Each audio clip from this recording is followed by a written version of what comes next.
प्रभातखबर.com, विश्वास वही, रफ्तार नहीं।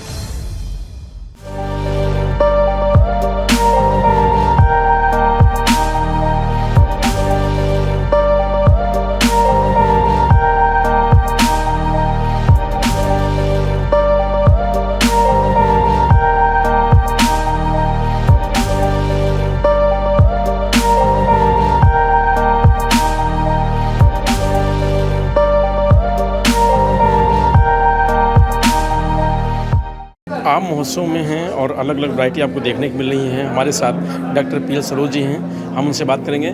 सर, इस बार का जो आम फेस्टिवल है या महोत्सव है, इसमें किस तरीके की अलग अलग वैरायटी जो आई हैं, कुछ नई हैं या क्या खास इसको आपको दिखा? जी, मैं डॉक्टर पीएल सरोज, केंद्रीय उपोष्ण बागवानी संस्थान में प्रधान वैज्ञानिक हूँ। यह संस्थान आम की प्रजातियों पर गहन शोध कर रहा है और आज विश्व में सबसे ज़्यादा प्रजातियाँ केंद्रीय उपोष्ण बागवानी संस्थान में लगभग 750 प्रजातियों का संकलन किया गया है। उन 750 प्रजातियों का इस आम महोत्सव 2022 में यहाँ हम लोगों ने उनको डिस्प्ले किया है। इस समय जहाँ आप खड़े हैं करीब 250 प्रजातियाँ दिखाई पड़ रही हैं। इसमें से करीब 150 प्रजातियाँ उनका नामकरण हो चुका है। करीब 100 ऐसी प्रजातियाँ हैं जिनका अभी नामकरण नहीं किया गया है, वो किसानों के लिए नहीं रिकमेंड की गई हैं। जो हमारे पास 750 प्रजातियाँ हैं, इनमें उत्तर भारत की प्रजातियाँ, दक्षिण भारत की प्रजातियाँ, पूर्वी भारत की प्रजातियाँ, पश्चिम भारत की प्रजातियाँ, यहाँ तक कि विदेशों में जो आम की अच्छी प्रजातियाँ पाई जाती हैं उनका भी हमने संकलन किया है। उदाहरण के लिए Austin, Tommy Atkins, sensation, Kent, इस तरह की तमाम प्रजातियाँ जो रंगीन होती हैं उनको हम यहाँ भारत में लाए हैं और उन प्रजातियों का अपनी देसी प्रजातियों के साथ हम उसका क्रॉस करके संकरित प्रजाति निकाल रहे हैं। हमारा उद्देश्य ये है कि अगर दशहरी में रंगीन रंग की दशहरी हो जाए तो उसकी बाज़ार में कीमत ज़्यादा होगी, और जब कोई फल ज़्यादा रंगीन होता है तो उसमें विटामिन के कंटेंट भी ज़्यादा पाए जाते हैं। तो इसलिए हम ऐसी प्रजाति चाहते हैं जिसका उत्पादन अच्छा हो, ऊपर से देखने में वो रंगीन हो और उसकी स्टोरेज लाइफ ज़्यादा दिन तक हो, बाज़ार में अच्छा मूल्य मिलता हो और कीड़े बीमारियां कम लगते हों। अभी संस्थान ने जल्दी में ही 2 संकर प्रजातियां, अंबिका और अरुणिका नाम की 2 प्रजातियां निकाली है।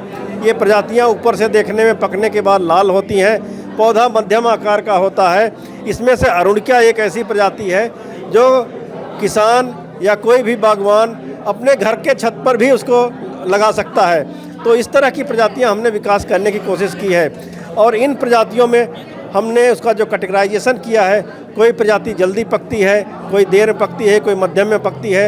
आप तैयार कर रहे हैं, उनका किसानों को आसानी से पेड़ कैसे उपलब्ध हो, इसकी व्यवस्था कुछ की जा रही है? हमारा संस्थान एक बहुत बड़ी प्रमाणित नर्सरी चलाता है, लेकिन उस नर्सरी में वही पौधे तैयार किए जाते हैं जो इस क्षेत्र के लिए जिनका अनुमोदन किया गया है। जैसे हम करीब 250 हाइब्रिड बनाए हैं, अभी वो हाइब्रिड सभी इवैल्यूएशन में हैं, उनको भी हम किसानों को नहीं रिकमेंड किए हैं, इसलिए यहाँ प्रदर्शित तो किए हैं लेकिन उसका पौधे नहीं तैयार किए जाते हैं। लेकिन जितनी रिकमेंडेड प्रजातियाँ हैं जो उत्तर भारत में अच्छी तरह से फलती हैं, फूलती हैं, पकती हैं, जैसे दशहरी है, चौसा है, लंगड़ा है, आम्रपाली है, मल्लिका है, ये तमाम तरह की प्रजातियां, इनके पौधे हमारे यहाँ आसानी से मिलते हैं। और उसको अगर आप हमारे संस्थान की वेबसाइट पर जाएंगे या CISH डालेंगे तो उस पर एक फार्म मिलेगा, वहाँ पर भर दीजिए और जुलाई माह में पौधे आजकल मिल रहे हैं। तो ये तमाम हमारे पास संकरित प्रजाति के जो डायबिटिक के पेशेंट हैं वो इसको अवॉइड करते हैं। अब अगर वो फजली खाएँगे तो हो सकता है उसमें मिठास कम हो, उनके लिए ज़्यादा उपयोगी हो। इसलिए यहाँ वैरायटी ऐसी रहती है जो किसानों के लिए, बागवानों के लिए अलग अलग उपयोग के हिसाब से प्रदर्शित की जाती हैं। हम उम्मीद करें कि किसानों को भी इस तरह की वैरायटी के पौधे मिलेंगे और वो खेती करेंगे और जो खाने वाले लोग हैं, जो इसके शौकीन लोग हैं, उनको आम उपलब्ध होगा आसानी से। इस तरह की तैयारी है? हाँ बिल्कुल, हमारा संस्थान इस तरह की तैयारी कर रहा है। और एक मैं और यहाँ आपसे जानकारी साझा करना चाहूँगा कि पौधे की संख्या सीमित होती है, किसान हो सकता है उतनी मात्रा में ना प्राप्त कर सके, लेकिन हम किसानों को बुला कर के अपने यहाँ मुफ्त सलाह देते हैं जिससे वे स्वयं नर्सरी चला सकते हैं और पैसा भी कमा सकते हैं और उस प्रजाति का प्रसार भी कर सकते हैं। धन्यवाद। तो ये थे डॉक्टर पीएल सरोज जी, जिन्होंने बताया कि नई नई वैरायटी जो संस्थान है वो तैयार कर रहा है ताकि वो लोगों तक उसको पहुंचाया जा सके, और उसकी पौध भी तैयार कर रहा है ताकि किसानों तक पहुंचाया जा सके और जो उसका उत्पादन हो उसके बाद वो जो आम के शौकीन वहाँ तक पहुँचे। मैं रजनीश यादव, प्रभात खबर, लखनऊ। प्रभातखबर.com, विश्वास वही, रफ्तार नहीं।